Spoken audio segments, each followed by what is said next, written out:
Hello everyone, कैसे हैं आप सब। स्वागत है आपका मेरे यूट्यूब चैनल कॉमर्स वाले में। जैसा कि आप स्क्रीन पर देख सकते हैं, मैं इनकम टैक्स के साइट पे हूं, जो कि है incometaxindia.gov.in। यहाँ पे न्यूज़ एंड अपडेट्स में एक अपडेट आया है, जो कि सर्कुलर नंबर 5/2021 आप स्क्रीन पर देख सकते हैं। Order under section 119 of the income tax act 1961। तो ये बेसिकली सर्कुलर बात करता है कि हमारा जो फॉर्म 3CD होता है इनकम टैक्स में, इनकम टैक्स ऑडिट में बेसिकली, तो उसमें दो क्लॉजेस हैं जिसको एक्सटेंड किया जा रहा है, उसको और एक्सटेंड कर दिया गया है। और वो क्लॉजेस बेसिकली इनडायरेक्टली रिलेटेड हैं जीएसटी से भी। तो वो कैसे इंटरलिंक्ड हैं और क्यों एक्सटेंड किए जा रहे हैं और कब तक एक्सटेंड किया है, इस वीडियो में आपसे डिटेल में डिस्कस करने वाला हूँ। तो वीडियो स्टार्ट करने से पहले अगर आपने चैनल को सब्सक्राइब नहीं किया है तो सब्सक्राइब कर लीजिए, बेल आइकन प्रेस कर लीजिए। बेल आइकन प्रेस करने के बाद आपको ऑल पे क्लिक करना है, ताकि मैं जब भी वीडियोस को अपलोड करूँ तो उसका नोटिफिकेशन आपको मिल जाए और आप टैक्स से अपडेटेड रह सके। तो आइए स्टार्ट करते हैं।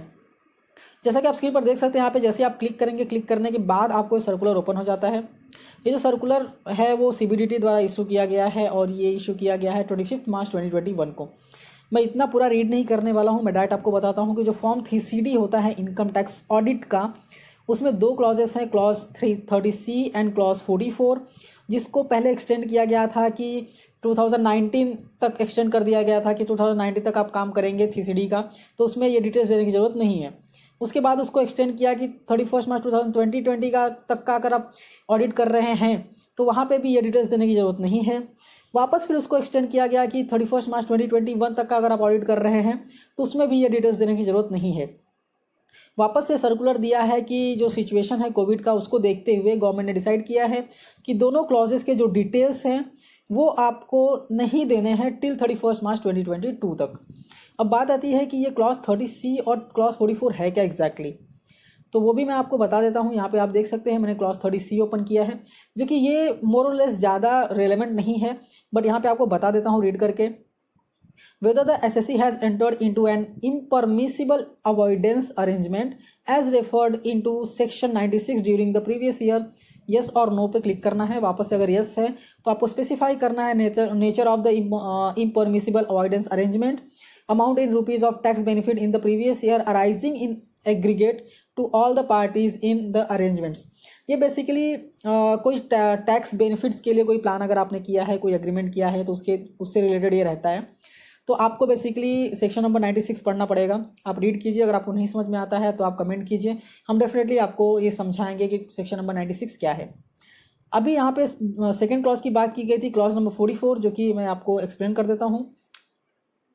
यहाँ पे आप स्क्रॉल करके नीचे आएंगे तो आपको क्लॉज नंबर 44 देखने को मिलेगा।